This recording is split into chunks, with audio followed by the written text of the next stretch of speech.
Hello and welcome back everyone to the final review and recap for Survivor 50 in the hands of the fans. That's right, episode 13, the 3-hour long live finale, and let's put that in bold, live, because Jeff had one of the biggest mishaps in all of Survivor history in this broadcast. It was hilarious, it was shocking, and I can't wait to talk about it, but there's so much that we have to go into, getting from the final 5 down to the final 3, final tribal council, eventually crowning the winner, and all the awards and conversations and everything. But let's start off where last episode left off, and that was the final 5 coming back from tribal council. Cirie had been voted out. Tiffany is upset. Not only was Cirie her #1 ally and she is now out of the game, but she knows that she is cornered. It is 4 versus 1. If she had not won immunity, it would have been her walking out the door. The next morning, everybody wakes up. There's only 2 more days left in the game. And we get to hear from Jonathan, Rizzo,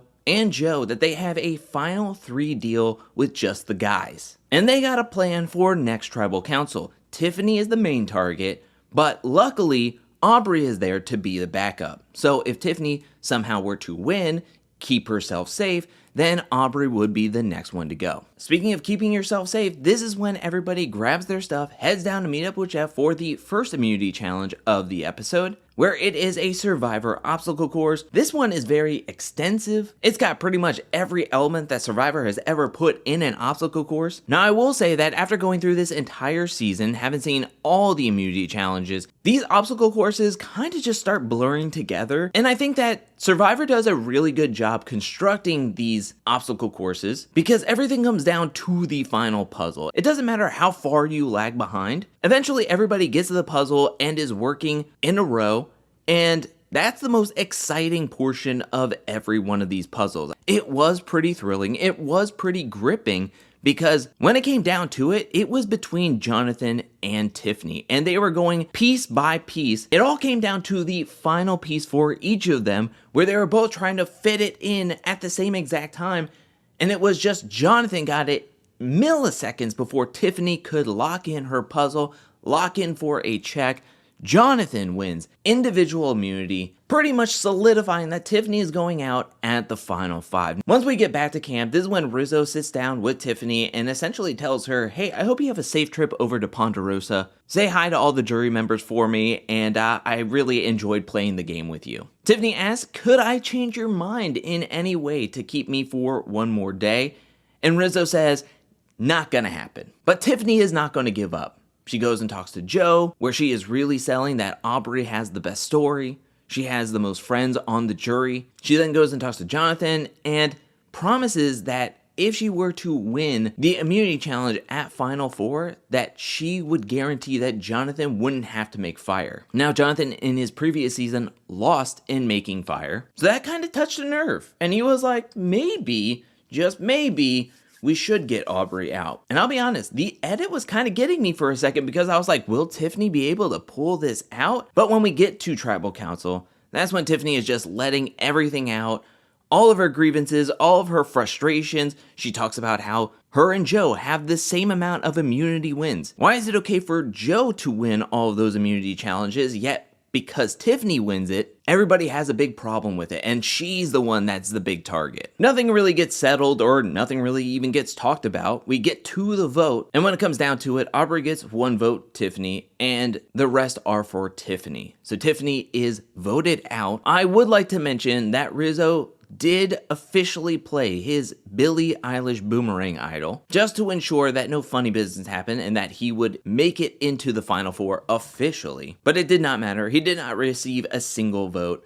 And we now get back to camp with the final 4 contestants who are very happy, very excited. Again, there is a final 3 deal with Jonathan, Joe, and Rizzo. Aubrey knows that she has to win or she is definitely going to be either voted out or having to make fire. Well, we waste no time at this point as we get to the immunity challenge, the final immunity challenge of the season, which is Samotion, which is putting the balls into the giant motion machine, and it's going to flip back and forth between where the ball is going to come out. This is a Survivor Classic, and Jeff told everybody that 41% of the fans voted for Samotion to be the final for Immunity Challenge, so I was hoping that this was going to be a really good performance from everyone, and it kind of was. Everybody was able to handle one ball in the machine, 2 balls, 3 balls. It became pretty tricky when the 4th ball was added into everybody's machine. You had Jonathan be the first one out, then Rizzo.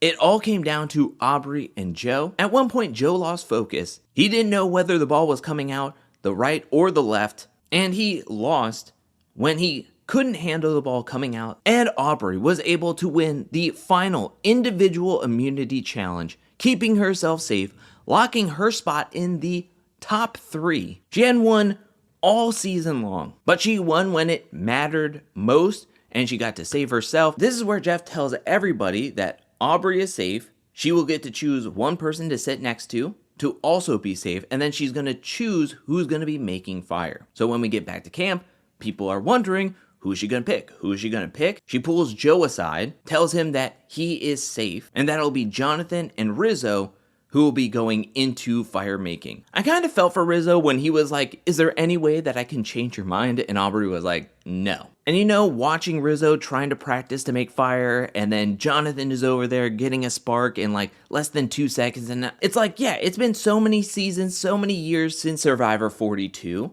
that Jonathan has been able to practice outside of the game. But then I was thinking, Rizzo just played a whole other game of Survivor. He could have been practicing fire since day 1, especially since it was so recent that he just lost in fire making on Survivor 49.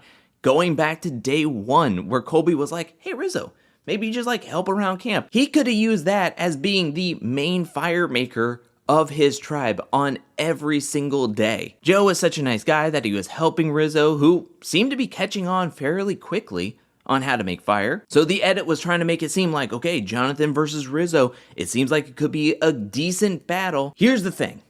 Fire making was a non-factor, especially when we get back to the studio for a segment where all the jury members are sitting down except for one seat is left open. Then Jeff calls out Rizzo to join him on stage, where I was like, okay, this seems kind of like a spoiler. Here we have a Survivor mishap because Jeff is talking, asking Rizzo questions. You can tell Rizzo is trying to be like, I'm not going to give away anything. We haven't seen anything. And then Jeff just goes, all right, you can take a seat right here. And that's how Rizzo became the last jury member for Survivor 50. You know, I have to give it to Jeff because they go to commercial break, they come back, and Jeff is trying to play it off like, you know, we have another twist in this season, and it's called the Seeing Into the Future twist, where you get to know what happened before it actually happened. So let's go back to the fire making where we can see Rizzo lose fire making. Like, you know that there was so many wires getting crossed. There was also an interview that came out pretty recently with Jeff where he was like, I hate live reunions.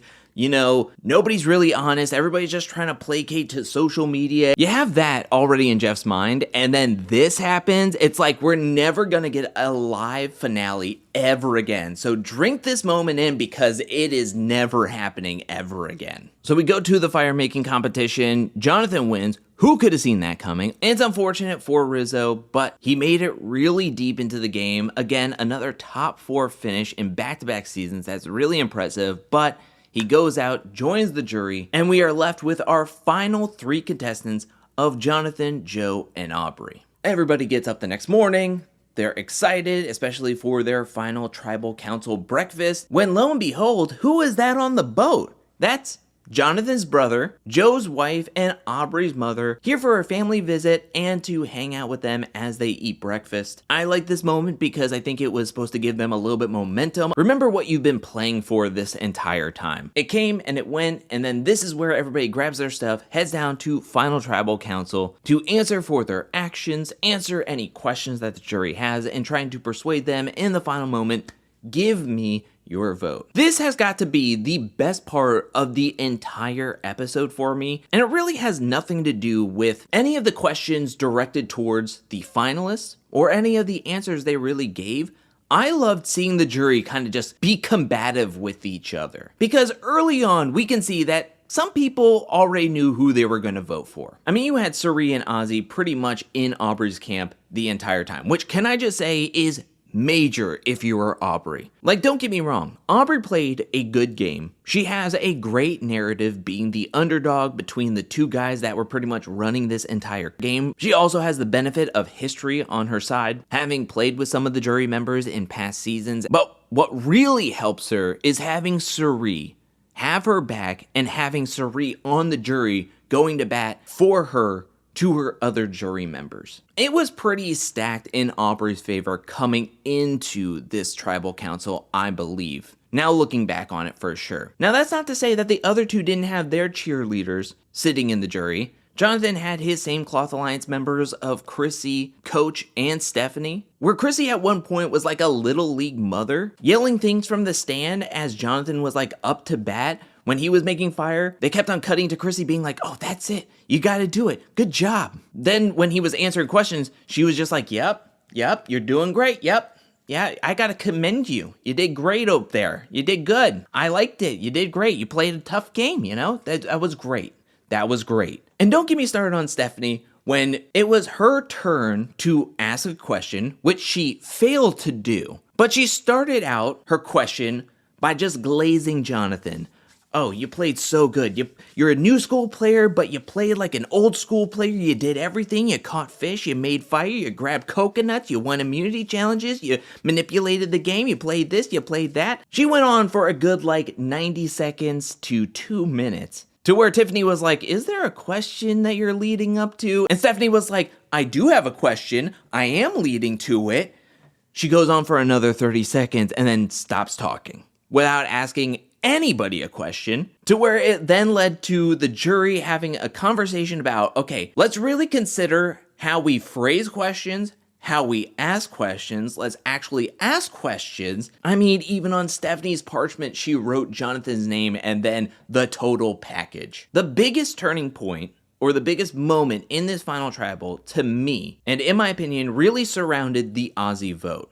You had Jonathan and Aubrey trying to take credit in who was the person who pushed the vote. Jonathan was talking about running back and forth between both camps, talking to Tiffany, talking to Cirie, talking to everybody about how this is time to get Ozzy. This is where Aubrey says that I was the one that Ozzy dumped his whole game to. I was the one that took that information and told it to Joe, Jonathan, and Rizzo to persuade them to vote out Ozzy instead of me at that point. And I love this moment because then Tiffany steps up and is like, Joe, is that true? Is what persuaded you to eventually vote Ozzy was the information that Aubrey gave to you? And Joe says yes. I think a lot of people already knew who they wanted to vote for, but I think that answer helped sign that $2 million check to Aubrey. Now, I did get ahead of myself because everybody does eventually go to vote. We get back to the live studio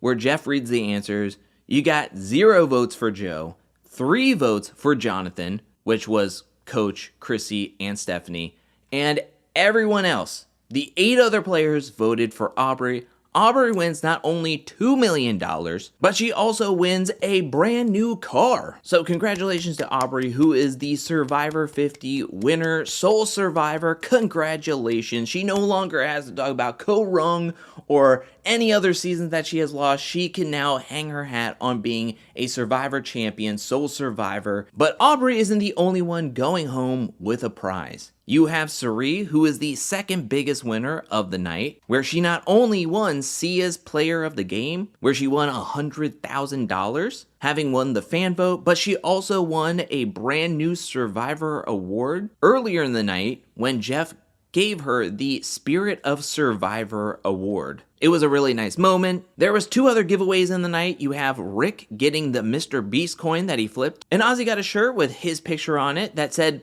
Ozzy, please play the idol. So congratulations to everyone who took home prizes. Congratulations to Aubrey again. And I have to say that Survivor 50 was definitely a journey. This was so much fun, and I just want to say thank you to everyone who watched my coverage of Survivor 50. Whether this is the first video that you've watched of mine, or if you've watched since episode 1, I just want to say thank you so much for watching, commenting, and I hope you enjoyed. As well as I want to give a special shout out thank you to everyone who supports me over at patreon.com/angelcakevids. Thank you for your support. Thank you for your generosity. Thank you, thank you, thank you. And thank you to everyone who's watching this video up to this point. I'll be back really soon with more content, whether that is the challenge, traders, or Survivor, as well as anything else that conjures up into my mind. I just want to say thank you again, and I hope you have a great day. Until next time, peace.